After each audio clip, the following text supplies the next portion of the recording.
Hi, welcome to Nancy's Homestead.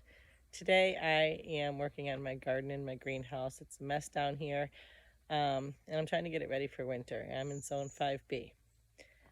So a while back I built a greenhouse out of cattle panels, and we took it down because we've been moving trees, clearing land, and I wanted to move my greenhouse back farther.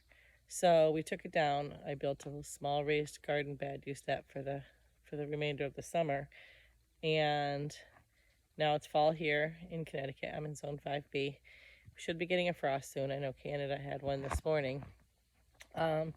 So I'm going to rebuild my greenhouse and try to prolong my growing season, which should be about ended here right now.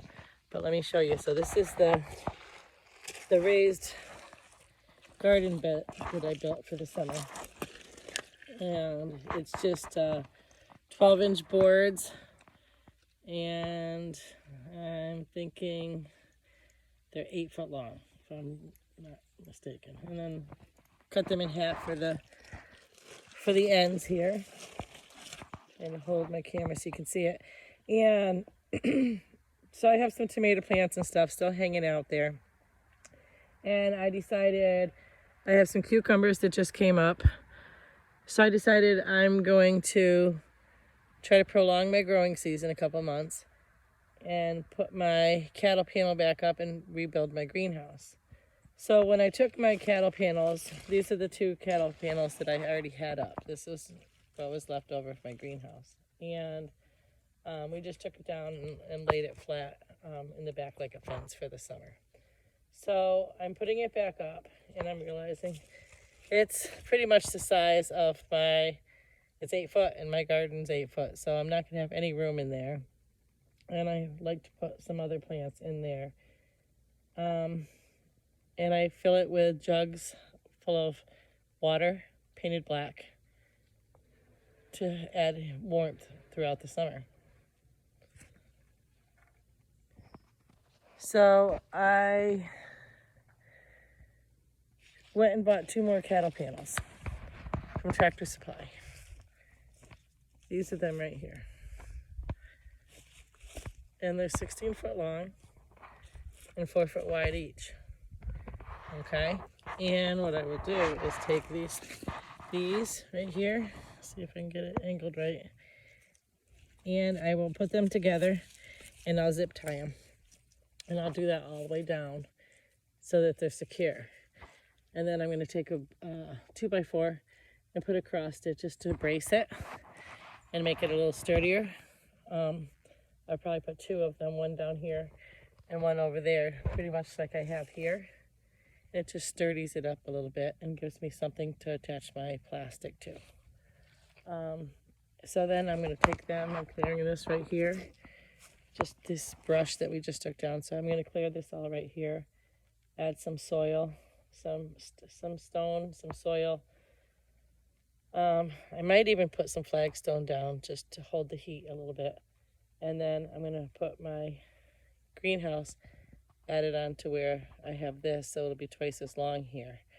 And then I could put my plants in there and keep them going. And I did stick a few marigolds already in my garden bed just because they keep the bugs away. And I'm hoping maybe the mice a little bit too. I'm going to plant some lavender and stuff in here as well.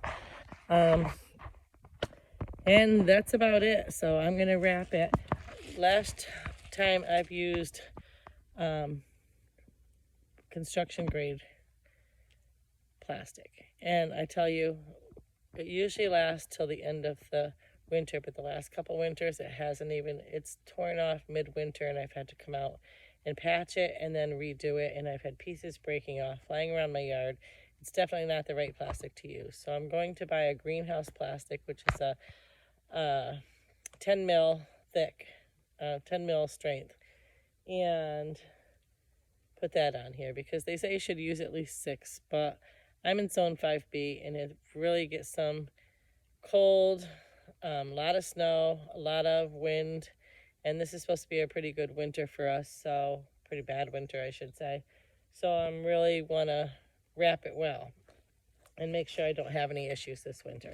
And then inside here, I will put a brace in the middle, because if I don't, then the snow, the weight of the snow, even though it's heavy duty cattle panel, and I can hang plants and everything from here once it's braced. And I'm going to build a frame. There'll be a frame going around here where right now it's sitting on the ground, but it will be a frame going across it. So it won't be sitting on the ground. It's going to have 2x4s, and it's going to be anchored down.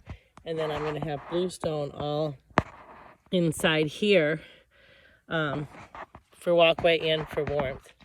And I'm going to wrap it well. That end is going to be completely closed off over here, so that just for more more warmth, I'm not going to have 2 openings. And I'm going to put leaves, bags of leaves, when I bag up my leaves, which we have quite an abundance already and still have a lot of leaves to fall here. So when I bag up my leaves, I'm going to pile them outside that bottom of the greenhouse all the way around, but mostly on that end to add for some warmth. And then my door will be on this end over here, and that'll be shut tightly. I'm going to put some solar lights in here, which I use every year. So I'll put solar lights, and I'm going to add twice as many. And I do put some on the top just for lighting for myself, but I also put it on the bottom mostly because that's the heat naturally rises. So you want your heat coming from the bottom. So I put these solar lights that I honestly get these at the Dollar Tree. I have bought some of them at Home Depot, but the Dollar Tree ones last just as long. And if you really want to prolong them, there's just batteries inside. You can take the batteries out and change them. I don't do that because it's cheaper to buy the thing from the Dollar Tree than to go buy batteries. So I'm sorry, but I just replaced them. If anybody else ever wants them, they can have them. But this is going to be my greenhouse. And then, so I'll take my plastic jugs that I've already started saving again for this year, and I fill them up with water, and I add just a tablespoon of bleach to keep the water from going stagnant, molding, smelly, gross. And I paint, like I said, I paint the containers black because black holds the heat longer. And then after the sun goes down, the water temperature will keep heating the greenhouse a little bit, hopefully enough to keep it from freezing. And I'm going to try a few other things as well. I'm looking into some kind of solar heat. So far, all I found is solar generators. I haven't found a solar heater. I don't think they make them. But I'm going to try to come up with something. So for now, this is my greenhouse, and I do have a propane heater that I bought, but I don't really like using it. I don't feel like it's safe. If it gets brutally cold and I have the time, I will come down and run it a tiny bit here and there, but I won't leave it going on its own just because propane scares me. So that's it. So this is my greenhouse so far, and I am going to have it twice as long. So instead of 8 foot long, it'll be 16 foot long and 16 foot hooped. And then I can hang my geraniums in here. I can hang some other stuff in here. I'll put my strawberries, my ever-bearing strawberries in here. I have some other plants right here, like you can see. The tomatoes are still going. Cherry tomatoes and stuff like that. So I'm going to try to, I have some veggies still flowering here. So I'm going to put these all inside the greenhouse and see if I can get a couple more months of growing season. So stay tuned for part 2, and I'll show you it when it's completely done. All right, thanks for checking me out. Make sure you hit that notification bell so you don't miss out on part 2 of this video. And give me a thumbs up if you like this video, and make sure you subscribe. I really do appreciate it. Thanks for checking me out. Take care.